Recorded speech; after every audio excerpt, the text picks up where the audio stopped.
Hola, buen día. ¿Cómo están? No sé si quieren que ponga video o está mejor así. Bueno, lo voy a poner un momentito solo para saludarlos. ¿Cómo están?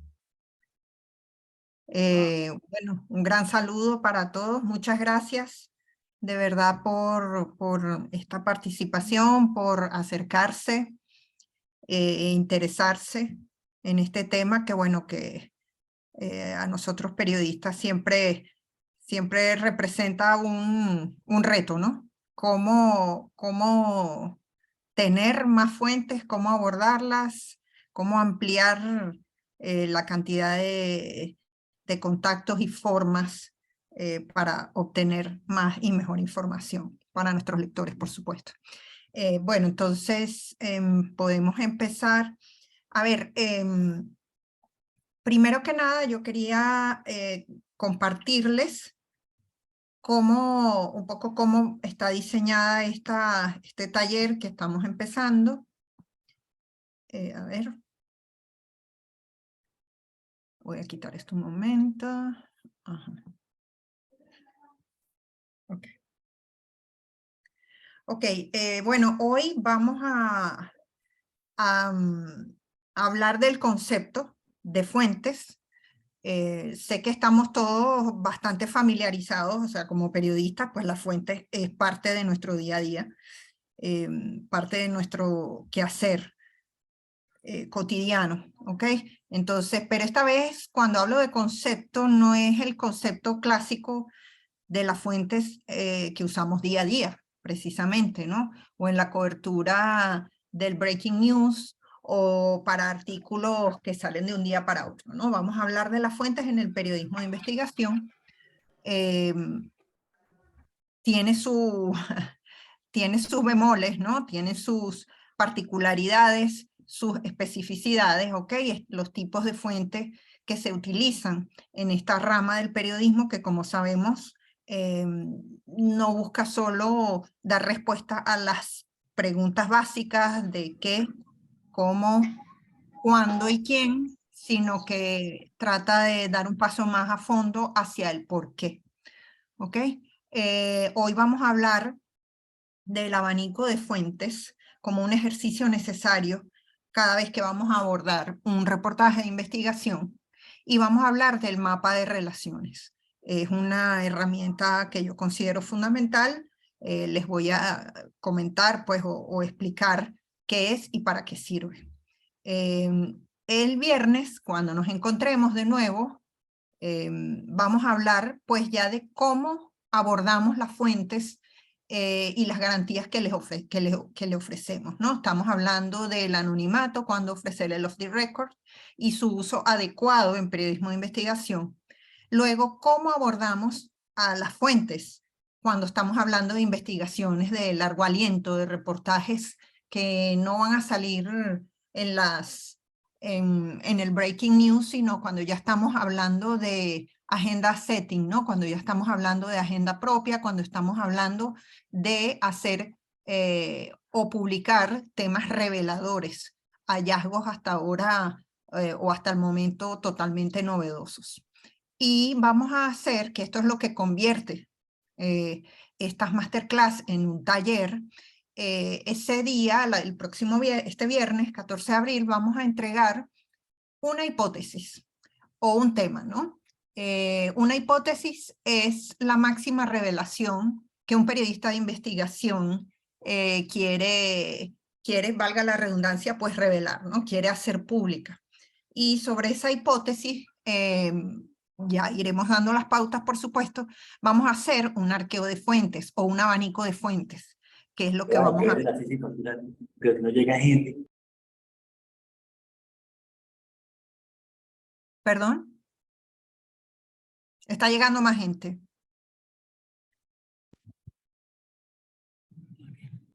Por favor, mantengan los micrófonos apagados para no interrumpir la clase. Creo que a alguien se le disparó el micrófono, Valentín. Vale, ok, sí, no, igual no hemos avanzado mucho, solamente les estoy explicando cómo la estructura del taller. Son 3 masterclass, la de hoy, la del viernes. Termina la del viernes con una propuesta de hacer un arqueo de fuentes o un abanico de fuentes a partir de una hipótesis que les daré el propio viernes, y la última clase o el último encuentro pretende ser una conversación, ¿no? Una sesión de preguntas y respuestas a partir del ejercicio propuesto, que bueno, de aquí a allá irán entendiendo más de qué se trata y espero que lo consigan o que lo encuentren bastante útil, como yo lo he encontrado pues en mis investigaciones. Entonces, bueno, ahora sí podemos entrar en materia. Ok. Ok, estábamos muy brevemente, antes de entrar en los tipos de fuentes, el concepto, como les había comentado al principio, el concepto de fuentes es básicamente todas las personas que participan de un modo activo o pasivo en un reportaje de investigación. Todas las personas que contactamos, que preguntamos, que atesoramos y que leemos incluso para un reportaje son nuestras fuentes, ¿ok?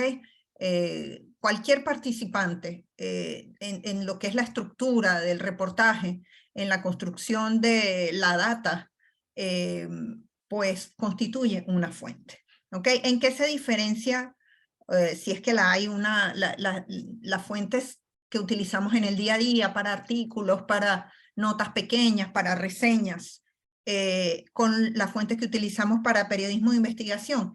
Pues que no son fuentes circunstanciales, no son fuentes de ocasión, cuando vamos a hacer una cobertura específica, o por ejemplo un proceso electoral, o por ejemplo ocurrió digamos, algún accidente ambiental, y bueno, los testigos del hecho, o la vocería de un gobierno en un momento específico en torno a un hecho en particular que va a ser reseñado en todos los periódicos. Esas son fuentes circunstanciales, son fuentes de ocasión, son fuentes que están prácticamente allí en el lugar de los hechos, y casi siempre es relativamente fácil abordarlas porque el hecho está en pleno desarrollo. Estamos hablando de hechos de la agenda pública, ¿ok? Que prácticamente forman parte de todo digamos, de la parrilla de programación, tanto de la página web en la que estemos, en la televisión o en el periódico en que estemos trabajando, ¿no? Esas fuentes son diferentes a las que usamos en periodismo de investigación, porque con estas otras vamos a tener una relación un poco más larga, o contactos más profundos, porque queremos otra cosa, ¿ok? Queremos conocer más a fondo algo que ocurrió, estamos buscando datos muy precisos que nos lleven a una revelación, que nos lleven a comprobar o no la hipótesis o el tema que nos hemos puesto como objetivo, ¿ok? En ese sentido, bueno, fuentes vivas, ahora sí entramos directo, por ejemplo, a la ficha. Fuentes vivas es cualquier persona, pues, relacionada con el hecho, ¿ok? Pero el abanico empieza a expandirse, por eso hablamos de un abanico, ¿ok? Están los protagonistas, ¿verdad? Que puede ser cualquier tipo por supuesto, de persona relacionada con el hecho o con el tema, pero pero pueden ser desde protagonistas hasta, si se quiere, personajes secundarios, si se quiere, asesores, si se quiere, teóricos, ¿no? Trabajadores, voceros, afectados, profesores, cualquier persona capaz de hablarnos sobre un tema de nuestro interés es una fuente, ¿ok? En este caso, en el caso del periodismo de investigación, pues estamos hablando de fuentes de largo aliento, ¿ok? Por eso su cobertura es especial, su tratamiento es especial, y sobre todo la consideración que hagamos sobre su seguridad es fundamental. ¿Por qué pongo esto en subrayado en particular? porque cuando hablamos de periodismo de investigación estamos hablando de una revelación, ¿ok? Estamos hablando de trabajos periodísticos que pretenden revelar algo que usualmente el poder o algún grupo de interés quiere ocultar, ¿ok?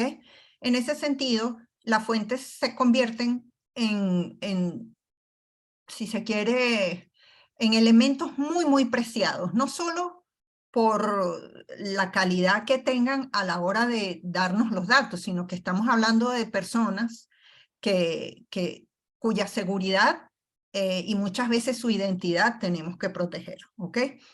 Entonces, también a la hora de tratarlas, las consideraciones pasan primero por la seguridad de esa fuente y también la nuestra, por supuesto. Pero también hay consideraciones éticas que debemos tomar en cuenta. Precisamente, recordemos siempre, cada vez que hablo de periodismo de investigación, hablo de revelaciones, hablo de hallazgos, hablo de artículos que señalan responsabilidades, artículos que revelan cosas ocultas para al público y que son de interés público. Entonces, es importante siempre preguntarse por qué la fuente que estamos buscando también quiere hablar conmigo, ¿no? Porque estamos hablando de que, por supuesto, no todas las fuentes, y mucho menos en periodismo de investigación, tienen simplemente el interés de que algo se sepa. Probablemente tienen su propia agenda, probablemente tengan un interés en revelar solo un ángulo de la historia, probablemente tengan una necesidad de exponer una parte y ocultar otra. Entonces, por eso el tratamiento no solo va en términos de seguridad, sino en términos de suspicacia, también va en términos de entender el trasfondo de por qué esta persona está hablando conmigo, está compartiendo información o está permitiendo que nosotros nos acerquemos a ello, ¿no? Ojo, esto no se trata de estar paranoico, ¿no? Pero, digamos, en periodismo de investigación siempre tenemos que tratar de cubrir todos los flancos y hacernos todas las preguntas, ¿ok? Eso nos lleva a lo otro que les escribo aquí. Bueno, así como no hay que estar paranoico y decir, bueno, porque este está hablando conmigo, seguro tiene un interés de tal y tal, eso no es necesariamente malo, ¿ok? Al contrario, muchas veces esa agenda que tiene una determinada fuente es lo que nos está permitiendo tener acceso a los datos. Lo que es importante es no quedarnos solo con eso. Y también es importante no caer en lo contrario, ni paranoia, ni la tentación del aliado, ¿ok? Eso es complejo, es un equilibrio difícil y es algo que siempre estamos, digamos, es un malabarismo al que estamos expuestos los periodistas de investigación siempre, ¿no? ¿Por qué? Porque pasa que una comunicación fluida con alguna fuente, pues puede hasta cierto punto borrar los límites de la empatía y puede comprometer el abordaje del tema y su ejecución. Entonces eso, les digo, estos son el tipo de elementos que tenemos que tomar en cuenta cuando hablamos con fuentes vivas, ¿no? Que les recuerdo, no va solo de protagonistas, sino de entendidos en el tema, pueden ser incluso muy periféricos, ¿no? Pero hay más gente que nos puede ayudar a conseguir datos de la que creemos realmente. Esto nos pasa o esto nos lleva a otro tipo de fuentes con las que también tenemos muchísimo contacto normalmente, que son las fuentes institucionales. Eso, digamos, en nuestra búsqueda de fuentes, pues las instituciones relacionadas a las áreas que estamos investigando, pues son pues son fundamentales, ¿no? O sea, estamos hablando desde la administración pública o privada, fuentes gremiales, académicas o sindicales, vocerías autorizadas. Muchas veces pasa que en periodismo de investigación queremos ir siempre como al que está detrás de cámaras, al protagonista secundario o a la figura, digamos, que mueve los hilos. Eso siempre está bien. Y de hecho eso es, digamos, en eso consiste el arqueo de fuentes que ya les voy a explicar, ¿no? En conseguir la fuente más idónea y quizás la que tenga el dato en su forma más pura y más exacta, ¿no? Pero la fuente institucional también es muy importante porque nos da parámetros, ¿no? Nos da parámetros de búsqueda, nos da parámetros teóricos del tema que estamos hablando, nos da parámetros fenoménicos, ¿no? Es decir, de los fenómenos de los que estamos hablando, y no podemos hacer revelaciones de cosas que no conocemos, ¿ok? En ese sentido, estas fuentes institucionales nos ayudan a volvernos un poco expertos en el tema, en la hipótesis que estamos trabajando, y por eso son importantes. Porque el hecho de que estemos trabajando, no sé, un tema de corrupción en una institución pública específica, no quita que sepamos cómo funciona ese gremio en su totalidad, ¿no?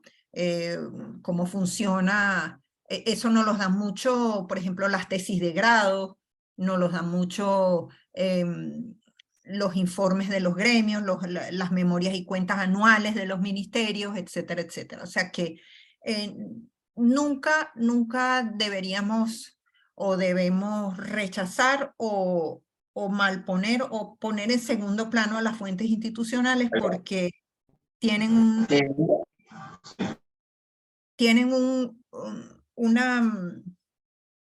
una labor de parámetro que es importante, ¿no? De contexto, que es importante. Luego estamos entrando en un nuevo tipo, bueno, nuevo ya no es nuevo, ¿no? Pero solemos todavía asociar el mundo digital y el mundo de Internet con algo novedoso, porque está constantemente, pues, cambiando nuestra forma de buscar y de encontrar, sobre todo, ¿no? Pero en sí mismo, el mundo digital y de Internet constituye una fuente casi inagotable de formas de buscar fuentes, además de datos, ¿ok? En este sentido, bueno, ahí solo hago, en la ficha, hago una breve descripción de todas las herramientas que Internet pone a nuestra disposición. Para buscar personas, nada como las redes sociales. Para buscar datos de todo tipo, tenemos, ya hay cada vez en Internet bases de datos abiertas a las que podemos tener acceso sin pagar, ¿ok? Cada vez tenemos más acceso, si no gratuito, por costos muy bajos, a aplicaciones de rastreo, a registros mercantiles, que son muy importantes cuando hacemos investigaciones de empresas.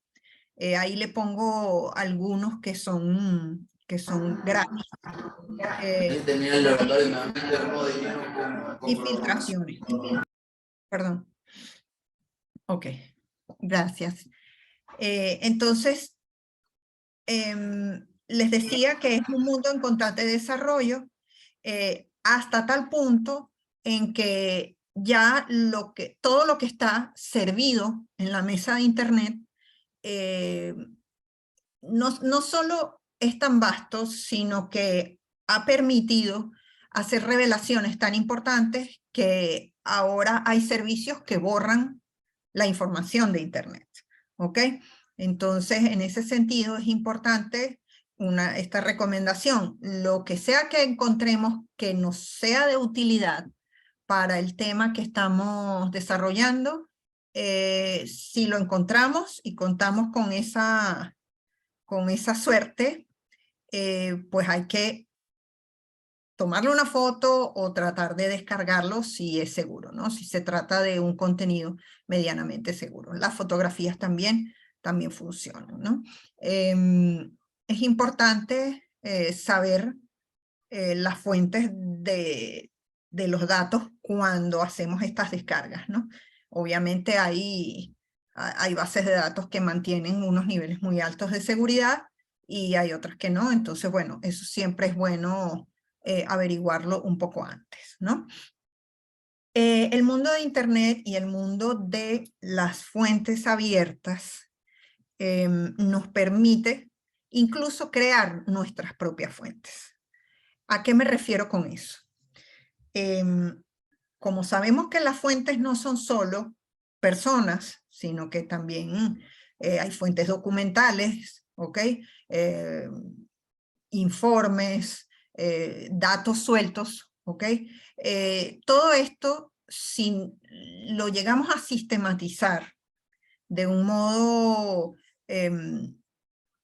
organizado, puede ser a través de aplicaciones tipo Excel o otros programas de bases de datos. Si le llegamos a dar organicidad, orden a los datos y a datos obtenidos sistemáticamente, podemos crear, podemos identificar patrones y convertir esa recopilación de datos en una fuente informativa, ¿ok?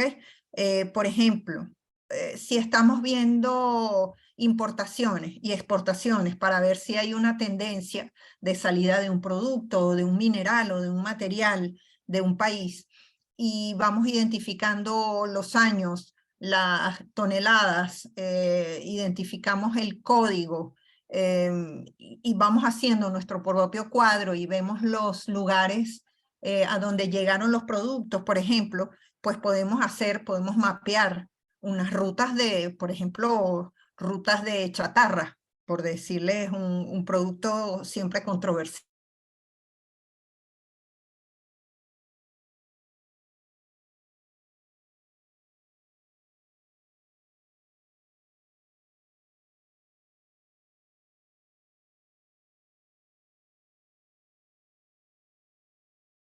Sistemático pueden convertirse en una fuente informática.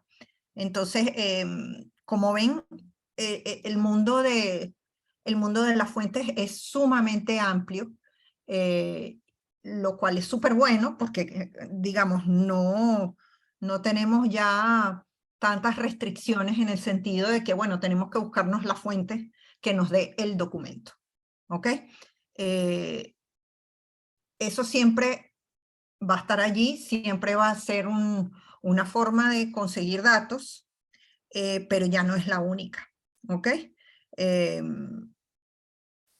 Claro, depende del tema, ¿no? Depende siempre del tema, pero lo cierto es que hay ahora muchas formas o muchos canales por donde entrarle a nuestro tema de conseguir los datos.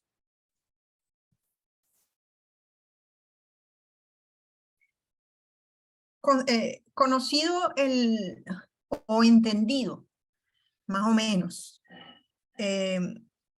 todos estos tipos de fuentes y el acceso que nos permite Internet y las fuentes abiertas y la búsqueda de fuentes abiertas, al periodista de investigación se le impone una tarea que puede ser muy complicada, pero más que complicada yo diría que es laboriosa y lo que requiere es un gran momento de concentración, ¿no? Se supone que antes de uno plantearse un tema para investigar, y porque vamos a revelar algo, tenemos un chequeo de antecedentes, sabemos del tema que estamos buscando, ¿no? Sabemos más o menos los resquicios a donde podemos meternos, porque, como les decía al principio, no estamos hablando de decir, ¿qué pasó? ¿Cuándo pasó? ¿Y dónde pasó? Que es como la primera capa de la información, sino decir por qué pasó.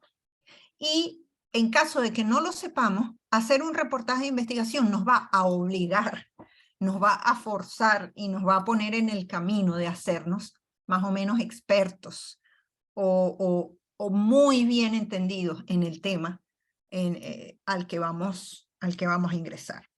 Una de las formas de estar y de ser entendido en ese tema es crearse un abanico de fuentes. Cuando, les repito, cuando hablamos de abanico de fuentes, hablamos de una lista. La lista de todas las fuentes posibles a las que debemos acudir para conocer todos los ángulos y detalles de la historia.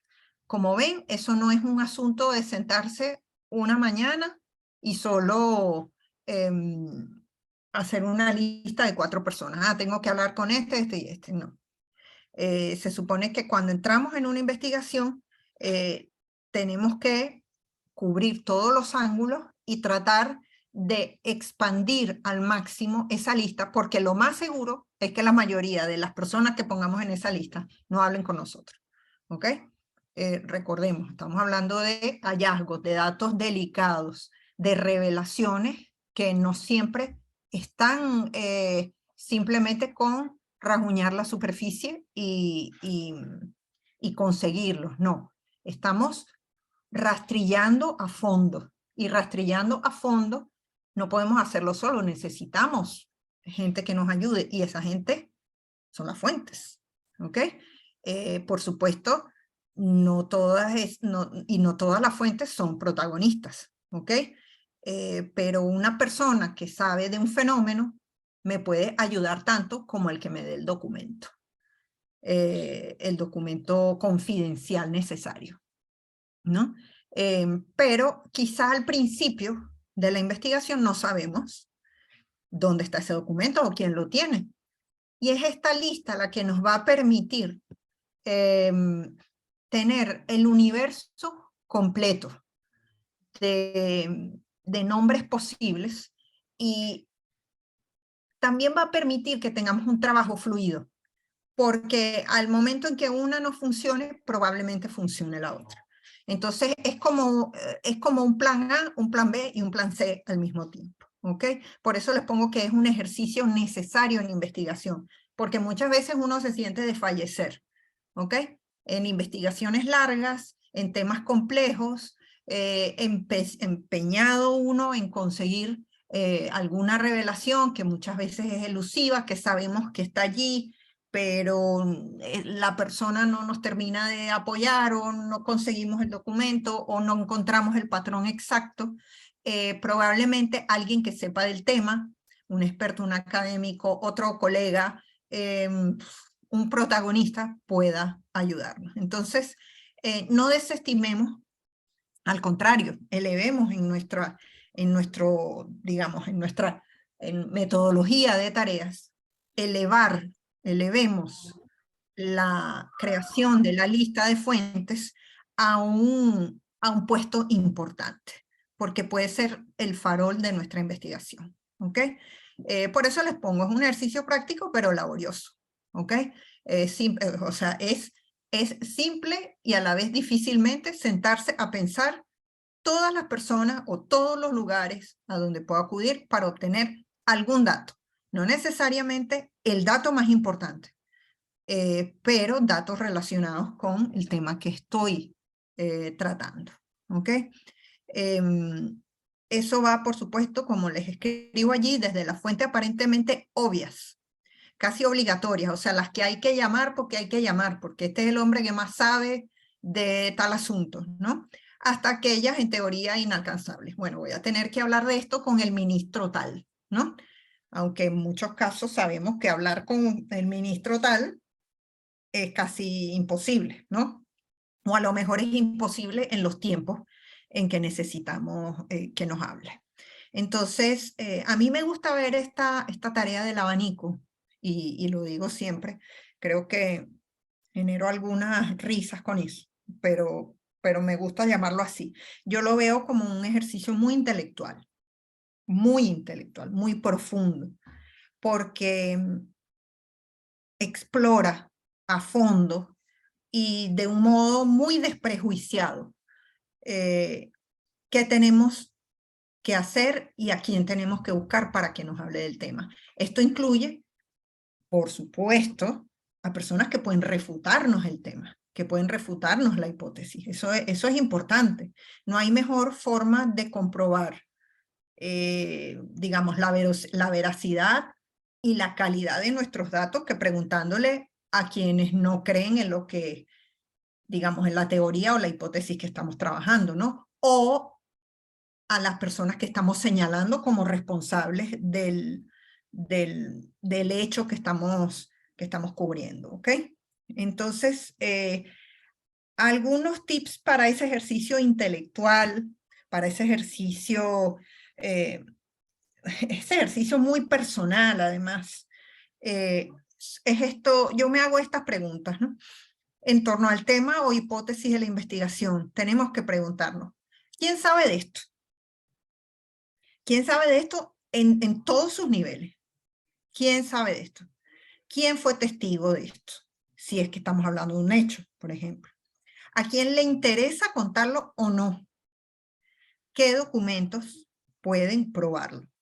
Bien sea abierto, puede ser desde un informe, puede ser desde de una memoria y cuenta, puede ser desde una guía de transporte, hasta pues documentos confidenciales que en sí mismos son unas rarezas y unas perlas difíciles de encontrar, pero con un buen arqueo de fuentes podría encontrarse, ¿no? ¿Dónde encontrarlos y cómo encontrarlos, ¿no? A partir de allí se jerarquiza, se ordena la búsqueda. Hay periodistas muy avesados y muy expertos que señalan que hay que ir por los más difíciles primero, ¿no? Por ejemplo, ir por la fuente que tiene el documento más complicado o el que me puede resolver el asunto primero, ¿no? Esa es una forma de verlo, es una forma que podría resolvernos muchas cosas, pero a mí me gusta, y esto ya es un tema personal y un método personal, a mí me gusta ir en paralelo, ¿no? O sea, a mí me gusta tanto ir tocando fuentes potencialmente muy valiosas como otras que puedan ser muy de contexto. ¿Por qué? Porque me permiten, mientras voy avanzando en algunos, ir abriendo el abanico de fuentes con otros, ¿no? Porque probablemente algo que no sabemos de una cobertura o de un tema, qué sé yo, de tráfico de oro, mientras conseguimos al tipo que nos va a hablar de eso, o el documento que nos van a dar en el ministerio, alguna fuente que logramos hablar, pues podemos hablar con algún profesor, con algún ingeniero, con algún académico que tiene alumnos en pues en una mina de oro que está funcionando así asado y tiene algunas ideas de cómo es el flujo ilegal de oro, por ejemplo, ¿no? Porque por más que sea que nos volvamos un poco o muy expertos en el tema, bueno, somos periodistas y a menos que estemos 5 años o más de un año, para no exagerar tanto, metidos de cabeza en un tema, lo cierto es que es prácticamente imposible cubrir todos los flancos, ¿no? Entonces, bueno, a mí me gusta, como les decía, particularmente ir avanzando en un sistema dual, ¿no? Ir tocando fuentes medulares, fuentes que me acercan al dato más importante, o también, y paralelamente, ir hablando con fuentes que me ayuden a entender mejor el fenómeno, el contexto. ¿Por qué? Hay otra razón, porque esto va al momento de ir tocando las fuentes, me va a ir dando mayores elementos para hacer preguntas más precisas, para hacer mejores preguntas. Recuerden, aquí, o sea, llegado al punto de empezar a tocar las fuentes, nosotros ya tenemos un chequeo previo de antecedentes, ya sabemos del tema. O sea, no estamos aterrizando en las fuentes sin saber nada. Buenas tardes, quiero descubrir esta ruta de tráfico de oro, pero ¿qué es el tráfico de oro o cómo se saca el oro en la mina? Por ejemplo, no. O sea, ahí tiene que haber un avance preliminar teórico en las bases del tema, que es el que nos va a permitir hacer el abanico de fuentes mucho más rico para luego avanzar en preguntas más específicas, en las preguntas que nos permiten responder el por qué. No el qué, cómo, cuándo y dónde, lo tenemos que tener más o menos claro. Estamos buscando a las personas que nos van a decir por qué, o nos van a dar el hallazgo, ¿ok? O nos van a llevar al hallazgo final, ¿ok? Esto puede parecer muy como un trabajo sumamente ambicioso, y luego cómo meto todo eso en la nota. Pues ciertamente es un trabajo ambicioso porque el periodismo de investigación es ambicioso. Revelar y establecer agenda no es algo de todos los días, no es fácil, y requiere pues mucha preparación. Pero ello no implica que todas las personas con las que hablemos tienen que estar dentro del producto final de lo que hagamos, ¿ok? Hay muchas fuentes que simplemente nos van a acercar a la comprensión de cosas, y eso también es importante. Eso también es importante. Y a la hora de que queden reflejadas, no todas tienen que quedar reflejadas. O sea, esta jerarquización de fuentes que nos permite hacer un abanico amplio y jugoso, nos va a dar, le va a dar niveles, no solo a la historia, sino a la investigación. O sea, tenemos capas. ¿Ok? Tenemos capas, sabemos cosas generales, sabemos cosas específicas, hasta quedamos con la nuez, con el hallazgo, ¿no? Pero habiendo tocado fuentes de todo este espectro, ¿no? Fuentes de contexto, fuentes más especializadas o las fuentes confidenciales, podremos escribir notas y hacer trabajos pues mucho más polifónicos, mucho más multiangulares, más completos y por ende más interesantes, ¿no? Porque, por supuesto, la gente el lector nunca va a ser tan experto como nosotros en el tema que estemos investigando. Entonces tenemos que buscar fuentes que nos ayuden a narrar, ¿ok? A narrarlo. Entonces, y allí quizás un científico de primera línea en astrosismología estelar no es el que nos va a ayudar a explicar eso, ¿no? Sino de pronto un estudiante de astrofísica y también nos ayuda a entender de algo que estemos hablando, por ejemplo. Entonces, como ven, esto es para mí el abanico es multinivel y hay que intentarlo desde lo obvio hasta lo más complicado. Esta es como una de las, bueno, quizás sí, para que quede un rato de preguntas, les quería comentar sobre el mapa de relaciones, ¿no? Yo le había puesto a esta lámina un título, un título que no era el mapa de relaciones, sino no puedo equivocarme, pero mi mapa de relaciones dice que es muy difícil que me equivoque. ¿Qué quiere decir con esto? Al final ese título era como muy raro, pero lo que yo quería, lo que quiero transmitir es que si nosotros si nosotros llegamos a organizar nuestras fuentes de este modo, vamos a poder entender mucho más de lo que vamos a hablar, y eso nos va a llevar inmediatamente a nuevos hallazgos o a nuevas formas de conseguir el hallazgo. El mapa de relaciones es simplemente colocar en un formato, en el formato que queramos, ¿no? En el formato, pues, siempre se me va. En el formato que queramos,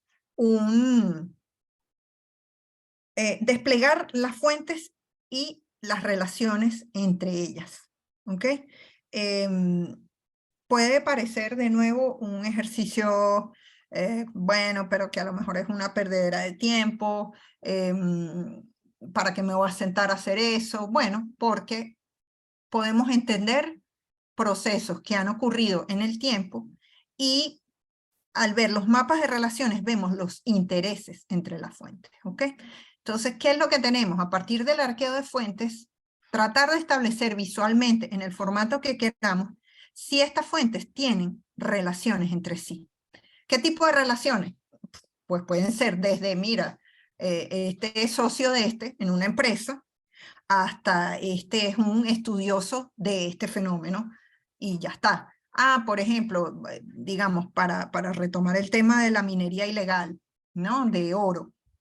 Pues, bueno, voy a tomar quizá Venezuela como ejemplo, pero sé que hay participantes de otros países que les agradezco mucho que estén aquí y también, pero quizás este tema nos atañe a todos, ¿no? De algún modo nuestros países son muy ricos en recursos y que están siendo explotados de forma descontrolada y muchas veces sacados, extraídos ilegalmente. En el caso venezolano, por ejemplo, pongámonos la hipótesis de que queremos revelar las rutas ilegales de salida del oro venezolano. ¿De dónde? Bueno, del arco minero. ¿Ok? ¿Quiénes son los actores en torno al arco minero? Bueno, el arco minero del Orinoco es una extensión muy grande de tierra. Eso está dividido en varios terrenos. ¿Quién o qué actores están en cada terreno? ¿Ok? Entonces, por ejemplo, esa es una forma de comenzar. Bueno, está funcionando este cartel, está funcionando este sindicato. Aquí se supone que está esta mafia del oro. Pero ¿quién sabe esto también? Bueno, la Escuela de Ingeniería de Minas de la universidad tiene información sobre el arco minero. El ministerio tal tiene información del arco minero. Estos diputados son los que cubren o los que hablan o los que tienen la vocería de lo que pasa en el arco minero. Y así sucesivamente. ¿Ok? Puede ser que ponemos en el centro la palabra arco minero o explotación ilegal de oro. Y empezamos como a sacar flechas, ¿no? Por un lado están las fuentes más directas, luego están las indirectas, etcétera, ¿no? Ya va, que creo que aquí se me fue. No, perdón. Ok, no. Entonces, bueno, luego que saquemos, por ejemplo, del tema principal, como todos estos actores, o sea que ahí empezamos, ese puede ser un abanico inicial. Cuando los relacionamos entre sí, se van a ir revelando nuevas cosas, porque podríamos encontrar que de pronto una persona que tenemos el nombre de uno de los que llaman miembros del sindicato del oro. El sindicato son grupos irregulares que funcionan al sur de Venezuela y que sacan oro. Pero cuando buscamos este nombre en el registro de empresas, encontramos que esta persona tiene varias empresas registradas en Venezuela, por ejemplo. Bueno, entonces tenemos la empresa y decimos, este es socio de esto, ¿ok? Pero encontramos que este socio a la vez tiene otras empresas o es directivo de una institución. Rácata, sacamos otra flecha, este es directivo de esta institución. Y así sucesivamente. Esto puede parecer la historia de nunca acabar porque obviamente se hacen gráficos que son verdaderas telarañas, ¿no? Sin embargo, al mismo tiempo, nos revelan cosas, ¿no? Nos revelan patrones, nos revelan relaciones, nos revelan intereses, porque si tenemos a dos personas que suenan constantemente en diferentes empresas relacionadas con esto y ahí conseguimos una sentencia que habla de esta misma persona y así sucesivamente, pues podemos ir sino sacando conclusiones en torno a una persona o en torno a una empresa, sí podemos ir sabiendo dónde preguntar, ¿ok? Entonces, por eso me gusta mucho también en el abanico de fuentes buscar en la medida de lo posible los organigramas de las empresas o instituciones relacionadas, ¿no? Relacionadas con el tema. Porque de allí se desprenden nuevos caminos para seguir buscando. Entonces, bueno, lo que les explicaba un poco con el arco o con esta extracción ilegal de oro, aquí se los expongo teóricamente, ¿no? Por ejemplo, si algún experto ha trabajado antes en una institución de interés y puede darnos a conocer alguna nueva fuente, esta fuente pues nos lleva a otros nombres, y si vamos estableciendo esas relaciones y la entendemos si, bueno, si son hermanos, si son socios, si son amigos, si es un maestro y un estudiante, si es un pupilo, o si son lo que sea que son. Muchas veces en esas conexiones está el camino más claro para conseguir la revelación y también el posible interés de las fuentes de ayudarnos o no, ¿ok? A seguir ese camino para conseguir el hallazgo. Hay una forma también de hacer un mapa de relaciones que es a través de una línea de tiempo, ¿no? Podemos ir organizando los datos o organizando las fuentes a través de una línea de tiempo. Bueno, este año esta fuente dijo esto, este año esta fuente declaró lo otro. Y así luego conectar las relaciones. Esa también es una forma que nos permite organizar y luego, además es una herramienta, porque esa organización no es solo para ver con claridad cómo seguir buscando los datos y más fuentes, sino que esa organización nos va a ayudar, o sea, eso prácticamente vamos a volver a eso muchas veces al momento tanto de organizar los datos como de empezar a escribir o empezar a editar nuestros sonidos o nuestras imágenes. Porque, no, es que ya sabemos quién es quién, ya sabemos de dónde salió este, ya sabemos quién es este otro.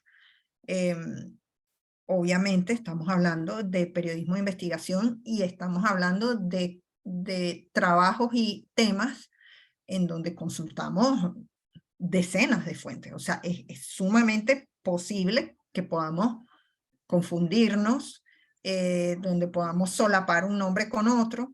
Entonces, por eso es que este tipo de organizaciones es importante, ¿no? Porque abre camino a nuevos nombres, aclara patrones éticos y de relaciones que nos van a ayudar a entender y a contar la historia. Muchas veces estoy segura que vamos a regresar a ese mapa de relaciones. Me ha pasado, ¿no? Aquí esto es más que todo, o sobre todo, un tip, ¿no? No subestimar el poder de las relaciones interpersonales, incluyendo las nuestras, ¿ok?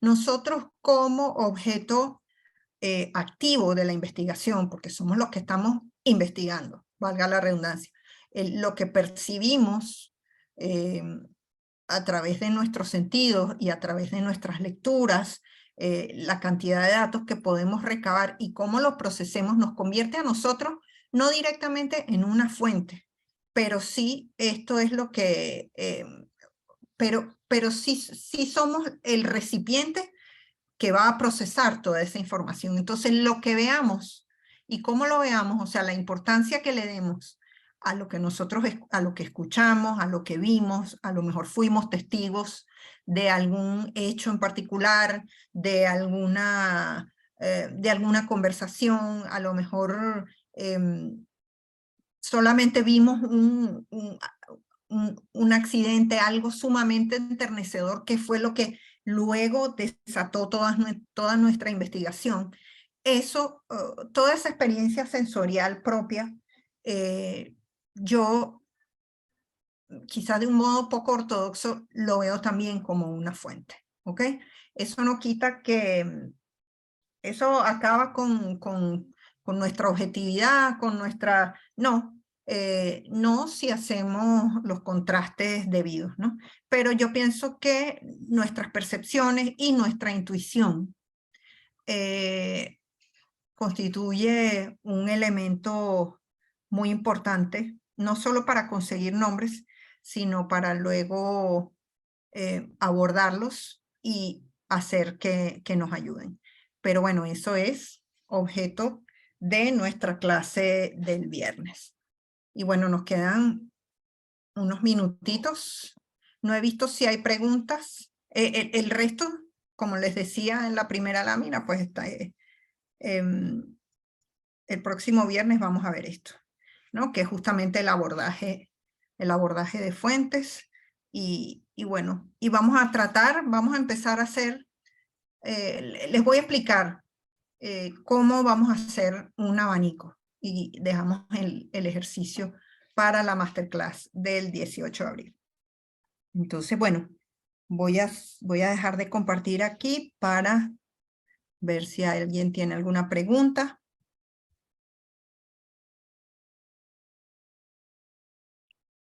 Hablé un montón y no he leído la pregunta, déjeme ver. Ah, no, hay muchos saludos. Ok. Ok, entonces aquí me pregunta. Ok. Ok, buenos días. Ampliar un poco más la tentación con el aliado. ¿De qué manera podemos cuidar la fuente y efectos prácticos del abanico? ¿Sueles prepararlo en Excel? Excel es muy bueno. Excel me gusta mucho porque Excel nos permite, voy a empezar con la última, me perdono, porque la tengo fresca en la mente. Excel me gusta mucho porque Excel es un abanico en sí mismo.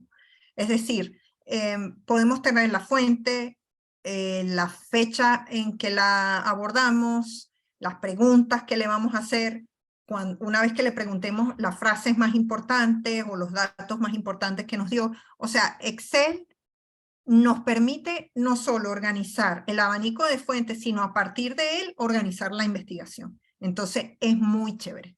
Yo lo recomiendo bastante. También hay otras aplicaciones. Hay unas que me gustan mucho. Hay una que se llama OneNote. Esa es de Microsoft.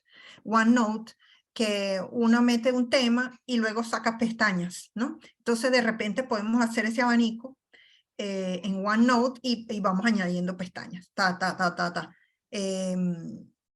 Lo cierto es que es bien importante que sea en un formato que nos permita irlo nutriendo, que nos permita irlo,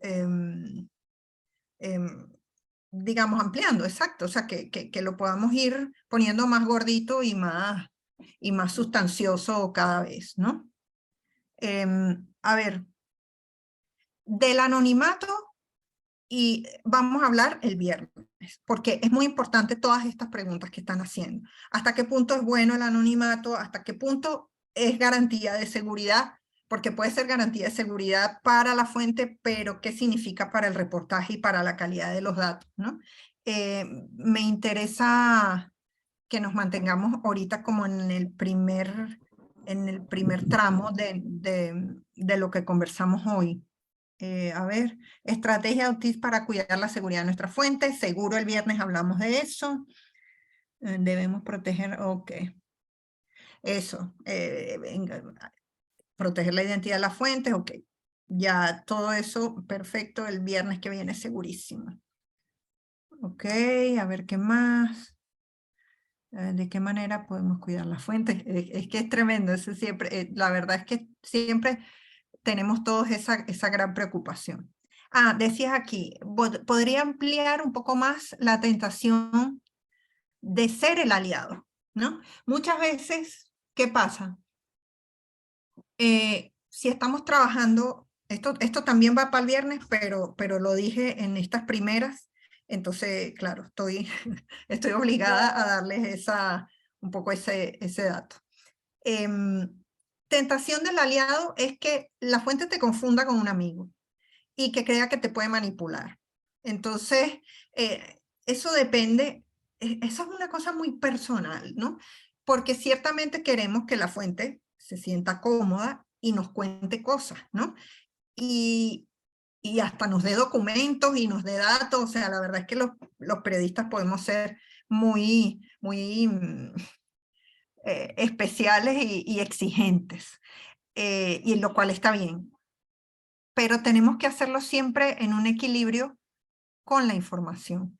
Porque, ¿qué pasa? No siempre es bueno, diría yo que el 95% de las veces no es correcto ser amigo de tu fuente o hacerte amigo de la fuente para conseguir los datos. ¿Ok? La fuente tiene que saber que tú eres periodista y que tú estás al servicio de una historia. No necesariamente al servicio de su versión de los hechos. ¿Ok?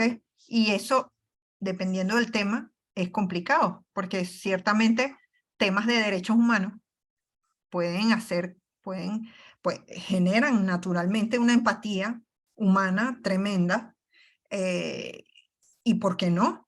O sea, hablar con una víctima de tortura, por ejemplo, inmediatamente genera empatía, ¿no? Pero, y ahí no es que uno se va a poner, no, yo soy el periodista y no sé qué. Lo importante es que tu actitud demuestre que tu compromiso es con la historia, ¿ok? Y que así como estás hablando con esta persona, vas a tratar de buscar a la parte contraria, porque es tu deber, no porque no seas su amigo, es porque el deber es con la historia. Pero esos son temas de abordaje que son complicados y que, bueno, vamos a tocarlos luego más a fondo. Vicky Fermín, tienes una pregunta, tienes la mano levantada. Sí, después la escribí por el chat, porque pensé que no me estabas viendo. Cuéntame, pero Sí, la respondimos. no, la pregunta era sobre las fuentes institucionales y el momento de acudir a ellas. O sea, tengo entendido que, bueno, la recomendación es hacerlo un poco más hacia el final, pero por supuesto con suficiente tiempo como para que nos puedan responder. Y te quería preguntar también por estos formatos de las solicitudes de información pública más formales, de cara a tener también el respaldo, pero bueno, me imagino también en paralelo, o sea, buscar a esa fuente oficial como cualquier otra fuente, ¿no? Acudir a a departamentos de prensa para buscar, por ejemplo, el ministro. Eso, quería, si podías contarnos un poco tu experiencia. Claro. Perfecto, sí. Sabes que cuando tienes el abanico, bueno, tengo 70 nombres, por ejemplo. Ese es un abanico nutrido. ¿Con quién hablo primero y con quién hablo después? Eso, el abanico permite trazar esa estrategia a la perfección, ¿no?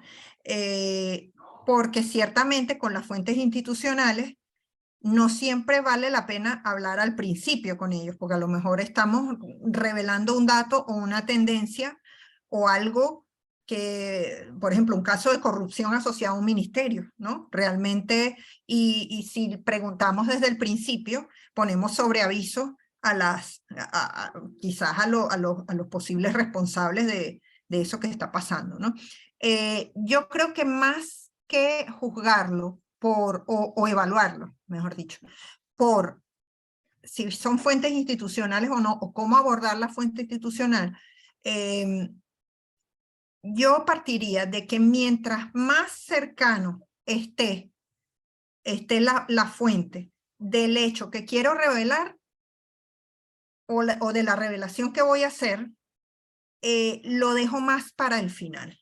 ¿Ok? ¿Por qué? Porque en el camino se supone que voy recabando los datos que me van dando pues la sustancia de mi denuncia, ¿no? Y de mi investigación. Entonces, claro, eso por ejemplo, en un caso de corrupción. Sin embargo, si estamos hablando, no sé, de cualquier otro tema y necesitamos saber todo lo que ha hecho determinado ministerio o determinada institución al respecto, se puede hacer un pedido de información, ¿ok? Bueno, en Venezuela eso sabemos que es muy complicado y no que es complicado, sino que prácticamente no va a tener respuesta, pero en muchos países es bastante útil. O sea que está México, Colombia, Chile, se pueden hacer pedidos de información que normalmente se hacen al comienzo de la investigación. ¿Por qué? Porque el ministerio o la institución en cuestión te va a dar información que debe ser pública. El problema que tenemos en Venezuela es que los ministerios no dan información desde el año 2015, de ningún tipo. Entonces ya prácticamente todo hay que, alguien usaba esta palabra y me parecía fantástica. En Venezuela tenemos que hacer arqueología de los datos. O sea, bueno, conseguirnos a alguien que nos pase el papel, ¿no? Por decirlo del modo más coloquial, pero también del más correcto posible. Entonces, pero, como te digo, si estamos todavía en una etapa, si estamos en una etapa de conocer el contexto, el fenómeno, las solicitudes de información la solicitud de información, me refiero a informaciones tipo estadísticas, generales, se pueden ir haciendo. Porque eso todavía no arroja luces del tema exacto o del hallazgo que queremos revelar. Cuando ya, como te decía, nos vamos acercando a los posibles protagonistas o responsables, estratégicamente suelen quedar para el final, o sea, para la última parte de la ronda de búsqueda de datos, ¿no? Ojo, esto es muy orgánico, esto es muy intuitivo, uno va y de repente te dan un nombre nuevo que, uy, ojalá lo hubiese tenido al principio, o al final de la investigación te dan un nombre que te cambia toda la cosa, porque bueno, porque la realidad es así, ¿no? Y los reportajes es con los datos que encontramos y no con los que queremos, no es para decir lo que queremos decir, sino para decir lo que la realidad pues impone. Entonces, esa suele ser la estrategia. Con respecto a los tiempos, cada medio suele tener como unos parámetros de, mira, este es el tiempo que nosotros damos básico de respuesta a unas fuentes, ¿no? Por ejemplo, en armando.info, para los que no lo conocen, es un portal de investigación en Venezuela, damos por lo menos mínimo una semana, ¿no? 7 días, de los cuales 5 hábiles o 7 días continuos para que una fuente nos responda, ¿no? Casi siempre, cuando se trata de fuentes institucionales, es muy importante tener acuse de recibo de las preguntas. De nuevo, en Venezuela, si uno manda unas preguntas por internet, es muy diferente, o sea, es prácticamente imposible que te den un acuse de recibo. Entonces, muchas veces hay que llevar las cartas en físico, que te las sellen, o hablar con el jefe de prensa, y bueno, lo que pasa es que los periodistas de investigación tenemos que convertirnos un poco en paranoicos del respaldo, ¿no? Tener el respaldo de que consultamos, de que tuvimos la intención, pero una intención real, no es que yo quiero hablar, no, una intención que se traduzca.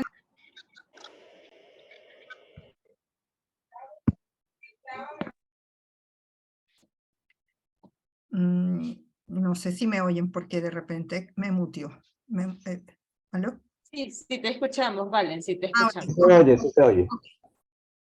Bueno, entonces eso, o sea, por ejemplo, estamos hablando de 7 días. Hay medios que imponen o ponen más, ¿no? Pero estamos hablando por lo menos de 7 días en el caso de Armando. Yo he estado en investigaciones donde hay medios incluso que le dicen a la fuente, si tal día no hemos recibido las respuestas, asumiremos que usted no quiere hacer comentarios, ¿no? Eso de repente es un abordaje muy directo o realmente no es un abordaje muy latinoamericano, ¿no? Es más anglosajón, pero puede ser muy efectivo, ¿no?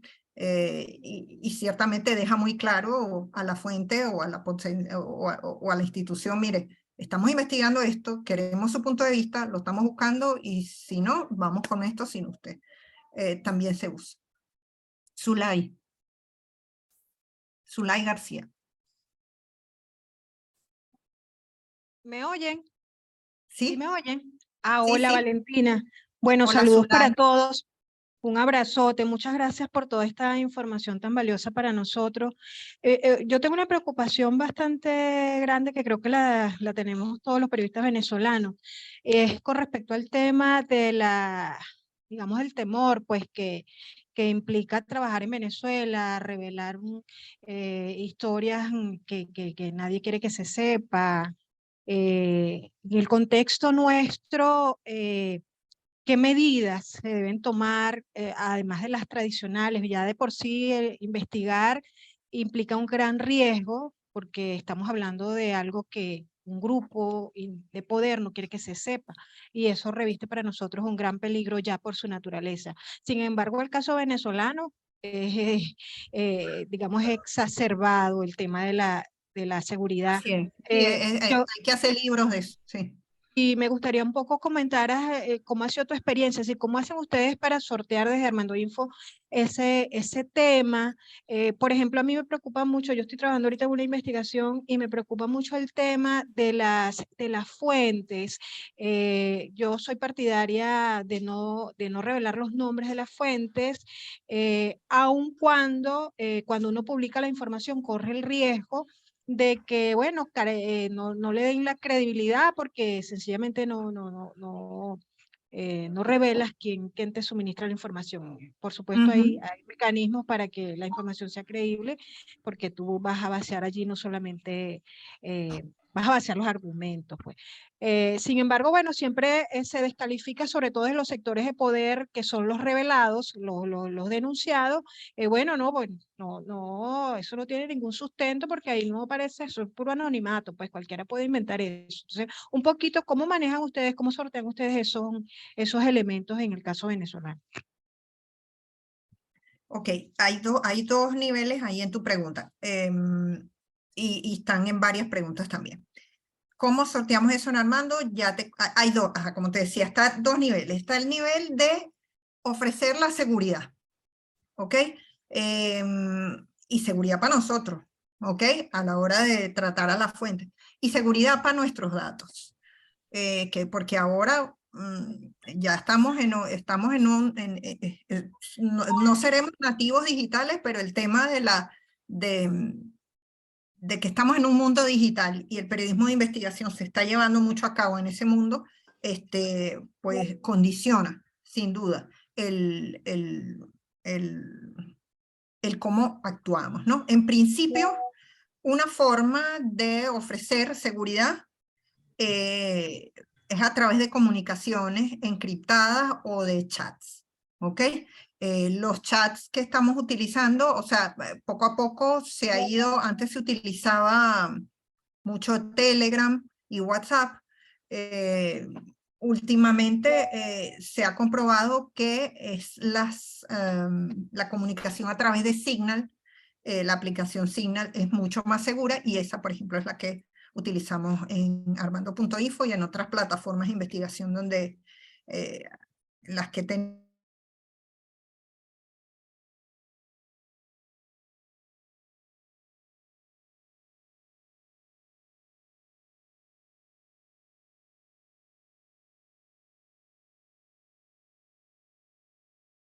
Fin, ¿ok?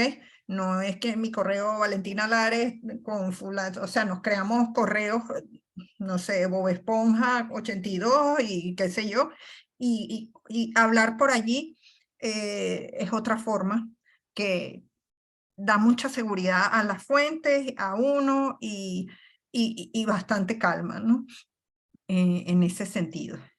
También están, bueno, ya hay programas más complejos, la encriptación de correos, el mail envelope o correos.php, que eso después de que uno rompe el celofán, y me perdonan la expresión, de esa cuestión, esa barrera tecnológica que al principio los correos encriptados parecen una cosa de Júpiter y imposible de solucionar. Bueno, ya después uno no puede vivir sin eso, porque realmente es un nivel doble y triple de seguridad, porque tienen passwords complejos, exigen password complejos, hay doble autenticación, o sea, hay muchos niveles. Entonces, hay fuentes que realmente simplemente solo quieren hablar a través de esas cosas, ¿no?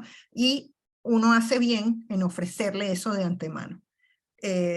Yo que se los digo, que les baja mucho los niveles de ansiedad. Hay gente que le gusta mucho el ProtonMail, también funciona. Hay gente que se crea cuentas de ProtonMail solo para mantener estas comunicaciones, son encriptadas totalmente. Entonces, bueno, el mundo digital, así como es complicado y ofrece retos, pues también permite ciertas garantías. Eso sí, todo parte de que tengan unos passwords interesantes, nada de, bueno, no tengo que decírselos aquí, nada de 1, 2, 3, 4, ni la inicial del nombre, nada de eso. O sea, aquí estamos hablando de passwords realmente complejos. Para eso están también los llaveros de passwords, ¿ok? O sea, porque no nos vamos a aprender 7 passwords loquísimos o con signos de puntuación, asteriscos y cosas, ¿no? Entonces, de repente sí nos aprendemos uno así y abrimos alguna aplicación de llavero de password. Hay una que se llama KeePass, que es muy amigable, y uno mete un super password loco, que ese sí hay que aprendérselo, no hay que anotarlo, hay solo que aprendérselo, y ya luego engancha todos los password locos allí, ¿no? Pero bueno, esa es una cosa, ¿no? Bueno, no todas las fuentes van a hablar así, hay fuentes que son simplemente person to person, ¿no? Que quieren conversar, que no creen si no te ven, eso también está bien. Ahí lo fundamental, sobre todo por seguridad de uno, es ir a un sitio público. Puede ser alejado del lugar, digamos, de la esfera de movimientos de la persona, para mantener cierto resguardo de su identidad, pero para la seguridad personal de uno tiene que ser en un sitio público, y eso es importante. Esas son cosas que se acuerdan de antemano y se suelen conseguir lugares que satisfagan a las partes.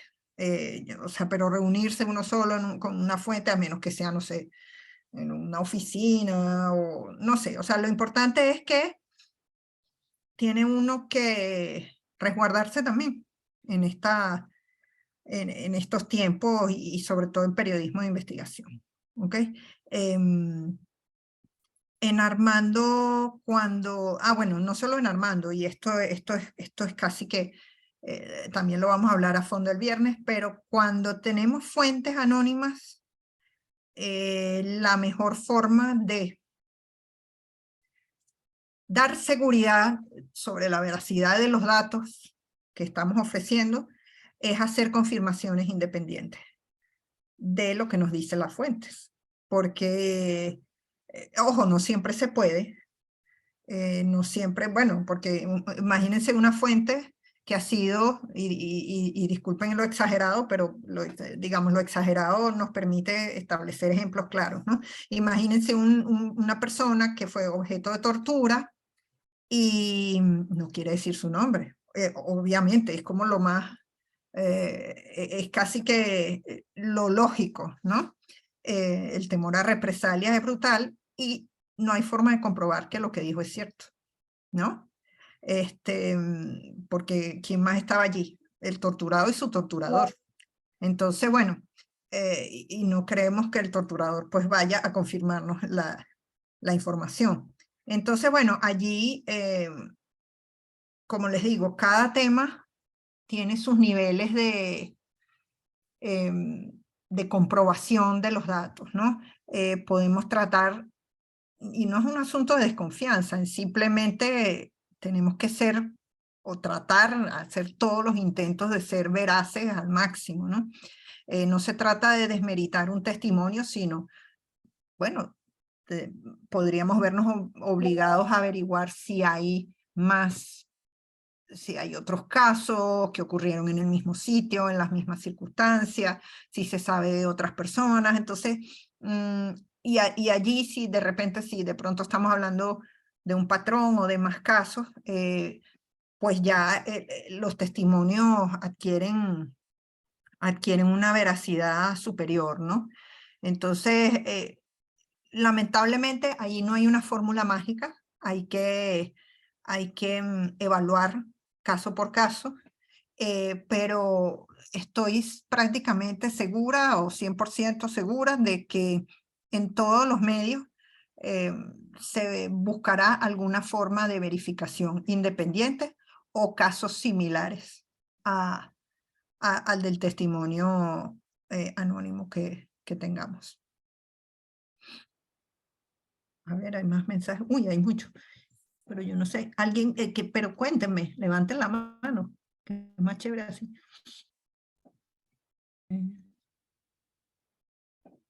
A ver, cuando se desarrolla una investigación se presentan limitaciones para el abordaje de fuentes, claro.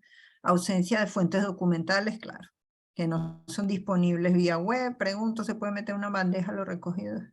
Claro, no. Lo que consiga, descárgalo. Porque a lo mejor lo borran. Hay una herramienta que yo no sé si la conocen, porque pasa que hay páginas web o documentos que ya desaparecieron. O sea, antes teníamos, por ejemplo, en Venezuela, el Archivo del Nacional, el Universal, pero eso desapareció. Es como que nos borraron la memoria, ¿no? En un momento. O las memorias y cuentas. Si, por ejemplo, en Transparencia se pueden conseguir, pero los ministerios las quitaron, ¿no?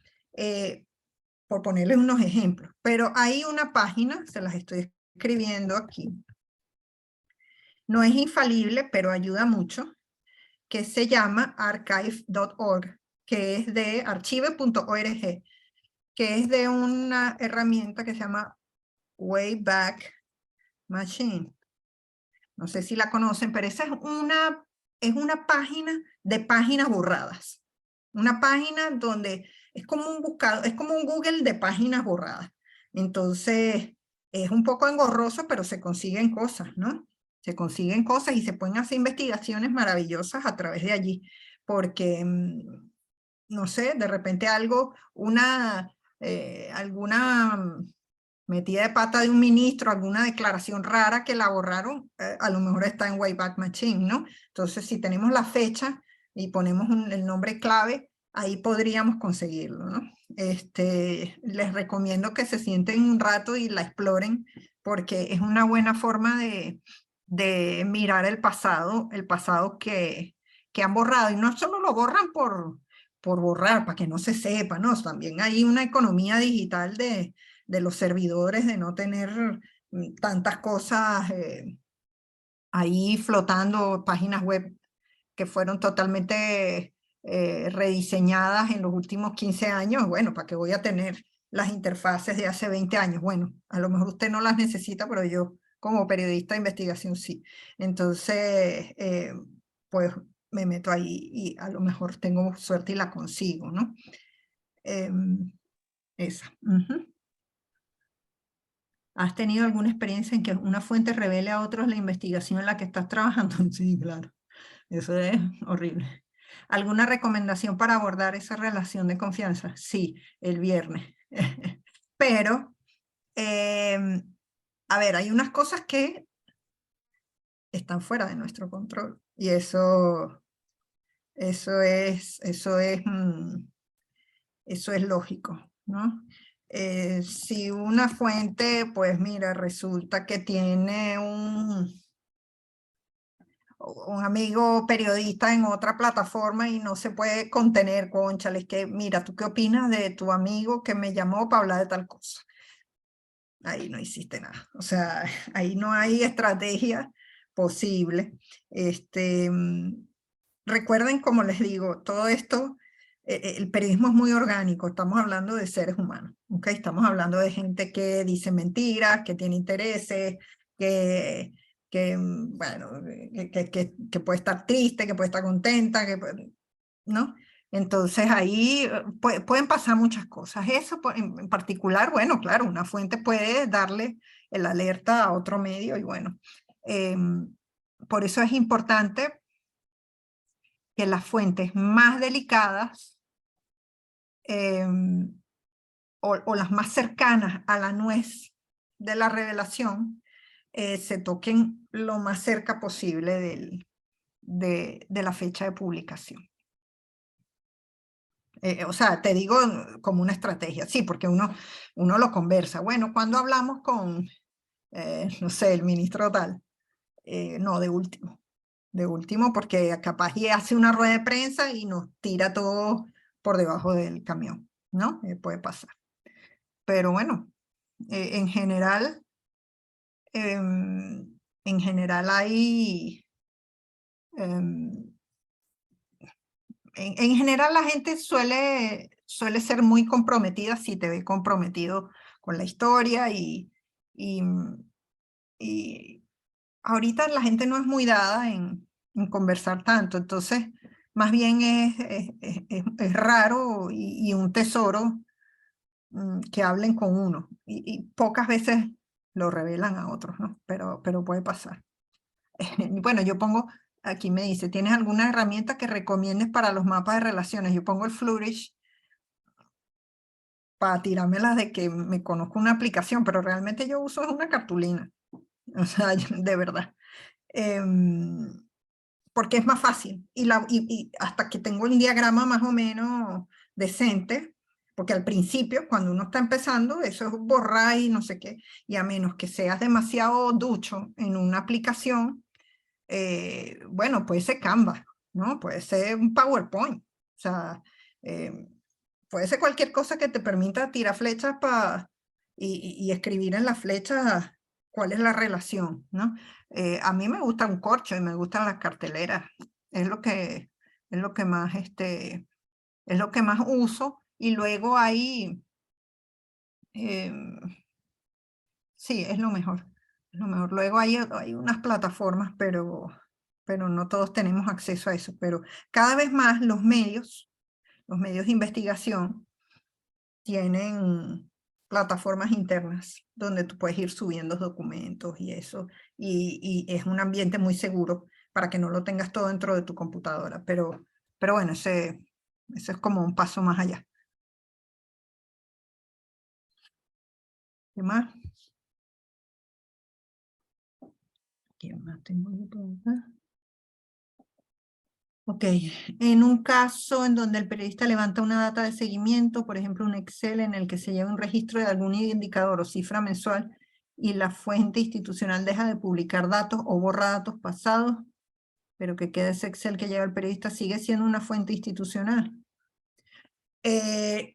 Ojo, de todo, claro, sigue siendo una fuente, pero tú no puedes, o sea, tú tienes que decir de dónde sacaste los datos. ¿Ok? Entonces, si tú has estado sacando datos de, no sé, del Instituto Nacional de Estadística, por decir algo, o de PDVSA, rarísimo, porque PDVSA no da nada hace años, pero y vas sacando, ¿no? Y de repente PDVSA no sacó más. Lo que tú tienes no es una fuente institucional, lo que tú tienes es tus datos organizados, pero la fuente, anuarios tales y tales de PDVSA. Y lo ideal es de cada dato que pongas, si lo sacaste de una página web, le tomes la foto. Y descargas tu foto y tienes tu carpeta con fotos. Algo así. O sea, que quede registro de eso. Hay que pantallar y descargar. Eso es fundamental. Por favor, comenta un poco tu experiencia de hacer periodismo de investigación en Venezuela. Precauciones, reservas, previsiones. Bueno, no vivo en Venezuela, pero soy jefe de una redacción venezolana con 6 reporteros que están allá. Y la verdad es que, bueno, claro, no estoy allá, pero me siento allá prácticamente todo el día y velo mucho por ellos. Realmente ellos son los verdaderos pues guerreros de la redacción de Armando Info. Es una experiencia, bueno, todo el que entra en periodismo de investigación, sea donde sea, bueno, cuando la cosa se pone muy intensa decimos, bueno, pero es que no somos, no sé, no somos, no sé, profesores universitarios, no somos periodistas de investigación y es un tema, es una profesión y un oficio que entraña algunos riesgos y eso hay que tenerlo claro. ¿Qué es lo que hace uno? Minimizarlo con prácticas de seguridad personal y digital muy claras, muy claras, muy claras. Hay muchas precauciones, ¿ok? En Armando hacemos periodismo de investigación y firmamos con nuestros nombres, nuestras notas, es parte de nuestro compromiso, no es un tema de fama ni ego, al contrario, el periodismo de investigación debe ser transparente y en nuestro nombre va pues la responsabilidad. Yo sí, yo estoy diciendo esto. Yo escribo esto porque lo tengo comprobado y lo sé y no sé qué. Entonces, bueno, quizá esa precaución no la tomamos porque no la vemos como una precaución, la vemos como un compromiso con los lectores, ¿no? Reservas, hay una reserva o una previsión, mejor dicho, que es muy importante y que tratamos de ponerla en práctica en Armando Info todo el tiempo. Nosotros no estamos buscando culpables de cosas. El ánimo no es salir a buscar culpables. Nosotros no somos detectives ni fiscales. Nosotros queremos saber qué pasó. Y muchas veces con fuentes muy reticentes y fuentes muy duras, y fuentes sobre las que hemos escrito y hemos señalado responsabilidades, pasado el tiempo nos llaman para darnos datos, o para comentarnos algo, no porque nos hayamos hecho amigos precisamente, sino porque si el texto demuestra que no hay una animosidad del periodista, no hay yo no es que te tengo rabia, es que esto fue lo que pasó. Entonces, escribir así es importante y las fuentes lo sienten y se dan cuenta.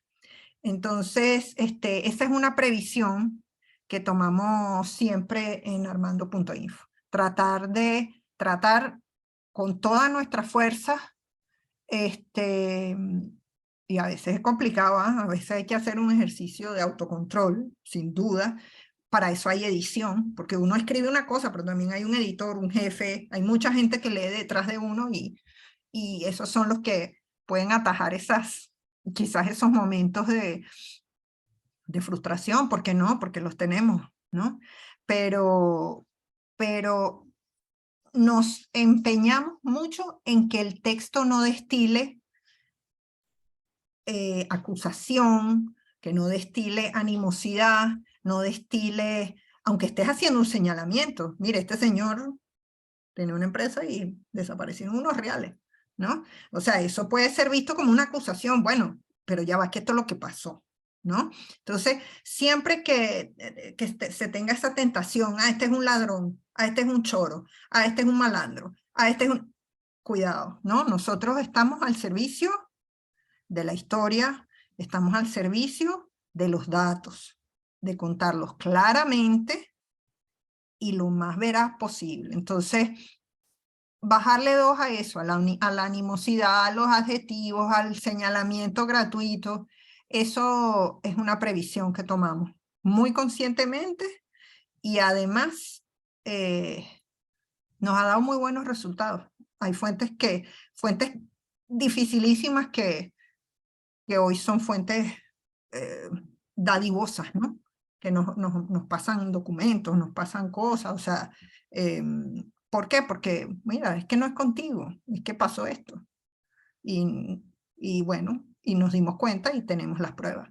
Entonces, eso le baja mucho a la rabieta y a las cosas, ¿no? Claro, hay casos en que no, ¿no? Para muestra un botón. O sea, todos los editores de Armando Info están exiliados porque Alex Saab les metió una demanda, ¿no? Entonces, ya ahí no había animosidad o no animosidad, simplemente un intento de censura y hostigamiento judicial. Entonces, bueno, esas son las cosas, ¿no? Pero esos son parte de los riesgos que les decía al principio, que bueno, son inherentes al oficio, pero una previsión que nos ayudaría incluso en un proceso judicial, ¿no? En un proceso judicial, si llegáramos a eso, ¿no? O sea, bueno, estás demandado, ok, tú llevas tus alegatos, yo llevo los míos, ¿no? Si fuera una corte imparcial, que eso en Venezuela no existe. Entonces, bueno, tú muestras un alegato muy potente, es mostrar tu nota y decir que yo no le dije a este señor ni que era esto, ni que era feo, ni que era malo, ni que, no, yo lo que dije fue que pasó esto, esto y esto, y aquí está esto y esto y esto. Eso es. Diana, perdón, hablé como una loca. Cuéntame tu pregunta.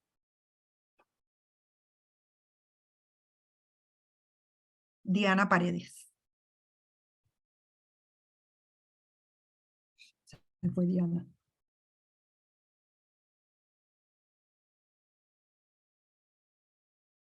¿Sí me oyen o me fui? Yo quiero saber si me oyen también, por favor. Ahora sí, ahora sí. Ah, ok, creo que mis audífonos están fallando. Bueno, quería preguntarte, Valentina, en el caso de, bueno, de todo lo que has comentado, de que hay fuentes que se convierten en dadivosas, otras que dan la facilidad de hablar con ellas. ¿Qué pasa y si ha ocurrido en las investigaciones que has realizado el hecho de que quizás una buena fuente que te ha dado muy buena información, pero por temor a medida que va avanzando el tiempo, antes de ser publicada la información, se echa para atrás y dice, no, mira, tengo miedo, no quiero que me cites. ¿Esto qué debemos hacer si esa fuente es bastante importante en la investigación? Y también quería añadir otra pregunta. Nos comentas que estás fuera de Venezuela. ¿Cómo ves el tema de que nosotros los periodistas en Venezuela sigamos haciendo periodismo de investigación a pesar de lo difícil que está conseguir las fuentes? Ok, si una fuente no quiere salir, aunque al principio haya dicho, sí, puedes poner mi nombre. Si un minuto antes dice, quita mi nombre, hay que quitarlo. Porque sí. Y sobre todo cuando hablamos de periodismo de investigación.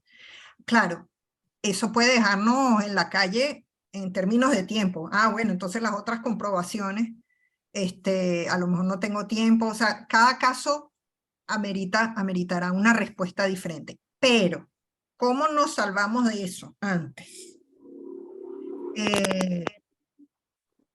La palabra no es negociar, pero hasta cierto punto pactando los términos en los que esta fuente va a estar adentro de la nota, si es que va a estar adentro. Porque muchas veces hay fuentes que, mira, cuéntamelo todo, pero tú no, o sea, pero es que asesórame, ayúdame, pero tú no vas a estar aquí adentro, ¿no?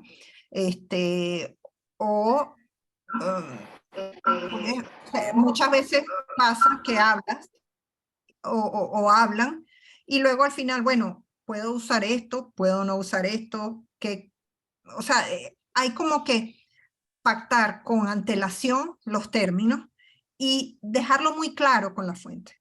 O sea, dejarlo muy claro de que no es ideal que haya cambios en las reglas del juego minutos antes de publicar porque, bueno, o sea, si pasa realmente, literalmente, horas antes, es muy probable que, bueno, nada, tu nombre ya está todo montado. Que, o sea, claro, eso es en prensa escrita. Ahorita lo bueno y lo malo de lo digital es que tú simplemente le das a una tecla y eso no va, ¿no? Pero yo recomiendo, y creo que es práctica común, negociar eso de antemano, pactarlo de antemano. Mire, usted me va a dar su nombre, sí o no. Bueno, sí, pero no sé qué. Bueno, sí pasa que luego te dicen, bueno, pero blanquea un poco aquí, ayúdame a tal. O sea, son términos que se pueden ir negociando. Lo ideal es pactar de antemano. Y lo ideal casi siempre es preguntarle si pueden salir con su nombre y apellido. Eso para nosotros, o sea, es una garantía muy grande que alguien salga con su nombre y apellido. Bueno, una garantía para nosotros y para la historia. Casi no pasa en Venezuela, lamentablemente. Entonces ya de antemano, casi siempre sabemos que vamos a estar trabajando con fuentes anónimas, que es un tremendo, es un fardo aún más pesado, porque sabemos que que ya prácticamente la fuente no tiene un valor, pero vamos a tener que buscar 2 o 3 más comprobaciones independientes de eso. Eso ya prácticamente lo tenemos claro en casi todas las notas que hacemos. ¿Qué opino de los periodistas venezolanos que están haciendo periodismo de investigación en Venezuela? Que son lo máximo, que por eso doy estas charlas y por eso soy jefe de redacción de Armando.info, porque creo en que es demasiado necesario.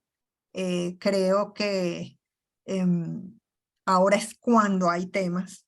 O sea, realmente Venezuela lamentablemente se ha convertido en un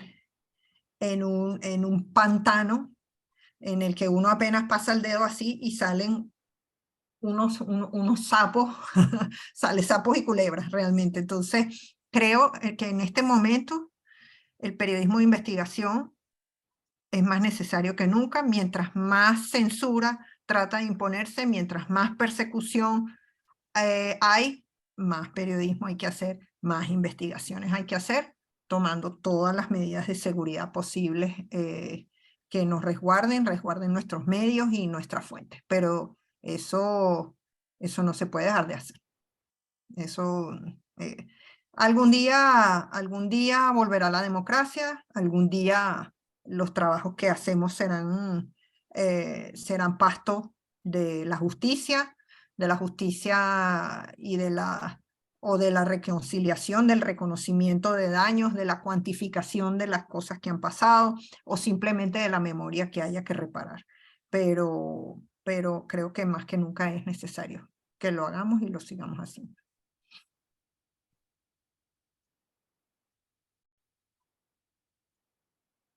No sé qué más. A ver si leo otra o levanten la mano. A ver hasta qué punto.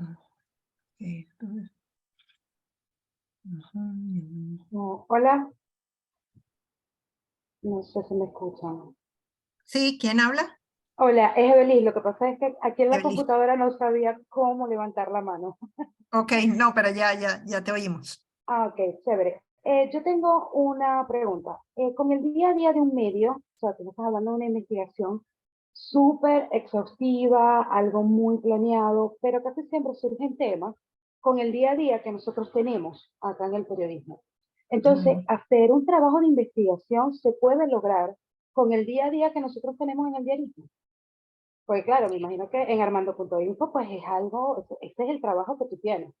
Pero, Sí. ¿en cuánto tiempo tú puedes lograr un estimado, un buen trabajo de investigación? Ok. Esa es te metiste con 4 cosas fundamentales maravillosas. Vamos a ver. Sí, sí. Vamos a ver cómo las encapsulo. El tiempo no está establecido, porque si llega alguien con un documento, mira, estos son, qué sé yo, te paso la lista de todos los detenidos por la minería ilegal del arco minero y son tantos de la FARC y tantos de la élite, los tenemos. Bueno, si te llega la nuez, ¿verdad? Si te llega la revelación a la mano con algunas comprobaciones, puedes tener una investigación en un mes, ¿no?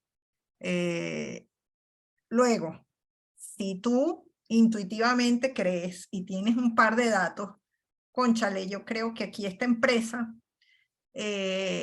aquí hay corrupción, porque esta empresa tuvo el contrato de esto y no lo ejecutó, por ejemplo, y han pasado tantos años, no sé qué. Ahí ya tienes que ir diseñando, ¿no? Tienes que hacer una hipótesis y buscar en el registro y buscar a los dueños de la empresa y buscarte empleados y cuál era el proyecto y ver si consigues el contrato, quién daba la plata, cuánta plata era. Eso ya no es tan fácil de encontrar. Entonces, dependiendo del grado de complejidad y de lo cerca que estés o no de tener el hallazgo, esa es la duración. Hay investigaciones que duran años enteros y muchos. Entonces, depende del tema, ¿ok? Y de lo cerca que estés en tener la nuez. Y por eso diseñar tu abanico de fuentes puede ayudarnos muchísimo a tener eso más rápido, ¿ok? Eso es súper importante. Luego, esto, ok, esa es una capsulita de respuesta. Luego dices otra cosa muy importante, que es que cómo hacemos eso en nuestros medios del día a día. Eso no se puede hacer así. O sea, en Armando Info, no, ojo, tampoco es que tienes que trabajar en un medio exclusivamente de investigación para hacer una investigación, ¿no? Pero si tú eres un periodista de breaking news del día a día, yo cubro, qué sé yo, cubro CNE, cubro la fuente electoral, entonces claro, yo estoy todo el tiempo en cobertura de elecciones, el registro electoral, la página web, el registro de afuera, los 5 rectores, los suplentes, o sea, tú tienes una fuente a la que tienes que estar encima y sacar, paca. Eso es el día a día, eso es la agenda pública. Ahora tú, como especialista, por ejemplo, electoral, bueno, porque esta es mi fuente, yo me he dado cuenta que aquí hubo como un chanchullo con las máquinas de votación, por ejemplo, o con la ingeniería de las mesas. O hubo, sabes que la máxima de las hipótesis, fraude en las elecciones del 2018, por ejemplo, ¿no? Esa es una rolitranco de investigación, pero es de largo aliento. Entonces, ¿qué es lo que suele pasar? Que los periodistas que tienen una inclinación por hacer investigación, tienen una cosa que se llama la agenda propia, ¿ok? Tienen su agenda, este es mi tema, y yo quiero investigar esto. Y va sacando tiempo, suelen estar relacionadas las investigaciones de los periodistas de alguna fuente del día a día, digamos, los trabajos de largo aliento suelen estar relacionados con su fuente, porque se hacen muy expertos, porque van teniendo fuentes muy buenas, porque mira, a mí me pasan los datos, bueno, pues el asistente de Tibisay y Lucena, de cuando era Tibisay y Lucena, por ejemplo, ¿no? Y así, ¿no? O sea, los periodistas del día a día suelen, o los que tienen esa vena y quieren investigar, suelen investigar de las fuentes que cubren porque ya ven lo que otros no ven. Entonces ya, mira, no me pasaron este documento, yo voy a investigar esto. Entonces ya tengo algo, pero es mi agenda propia y saldrá cuando saldrá. Entonces se hace la propuesta al editor, al jefe, mira, necesito, tengo este tema, pero es de largo aliento, esto no va a salir mañana. Y así, ¿no? Entonces, bueno, ahí se puede plantear una investigación, una hipótesis, etc. Ahora, si tú eres un periodista del día a día, de cualquier fuente, y quieres hacer una investigación de algo radicalmente distinto, pues te tomará más tiempo, porque no estás metido en el área, digamos, de tu investigación todo el tiempo, o tendrás que dedicarte exclusivamente a eso, o simplemente tu agenda propia tendrá otro tiempo para que se ejecute. Pero esa es la diferencia, ¿no? Está la agenda pública, la agenda del breaking, del día a día, y la agenda propia, que suele ser además el mejor pasto para el periodismo de investigación. O sea, cuando tú tienes, ¿qué es lo que pasa, por ejemplo, en Armando.info? En Armando.info no hacemos nada de breaking, nada. O sea, pasan cosas y claro, está todo el mundo leyendo los medios que se encargan de eso. Entonces nosotros, como decimos en las reuniones, nosotros miramos al pasto fértil donde nadie más está mirando. Entonces, bueno, eso, como nadie más está mirando, nos da tiempo y bueno, nos da un ritmo, ¿no? Fíjate que igual de todas formas sacamos investigaciones cada semana. Porque ya hemos podido dar con una serie de líneas de investigación que también a veces se mantienen por sí solas. O sea, ya tenemos fuentes que pasan cosas, ya tenemos, o sea, vas como preparando tu entorno investigativo en torno al tema que tú tengas y fluyen las cosas. ¿Sabes qué pasa también muchas veces? A veces tú tienes una gran investigación o una super hipótesis y te falta una cosita para sacarla. Entonces, bueno, luego puede ser que la reestructures y saques una investigación más pequeña, y muchas veces pasa que eso revienta el tema mayor, ¿no? O sea, lo revienta en el buen sentido. O sea, se abren las fuentes, te empiezan a llegar, cosas. Porque bueno, porque romper el primer hielo, romperlo es lo más complejo. Pero pasa que, bueno, mira, bueno, está bien, no logré comprobar esto, pero sí esto, que es menor, es una historia más pequeña, quizá tiene menos impacto, pero bueno, pero tampoco voy a tirar toda mi investigación por la borda solo porque no me dieron el documento que, bueno, que yo quería, pues, o no conseguí el dato que yo quería. Entonces, bueno, pero tengo una buena historia con esto. Bueno, pasa muchas veces que esa primera historia, eso funciona como un tren con vagones, ¿no? Luego se van, luego pasa mucho, las fuentes vienen a ti luego. Pero si haces un buen arqueo, puedes tener una cosa potente desde el principio.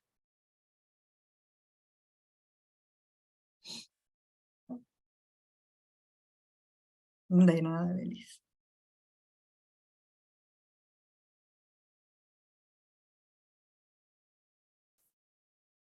¿Alguien más?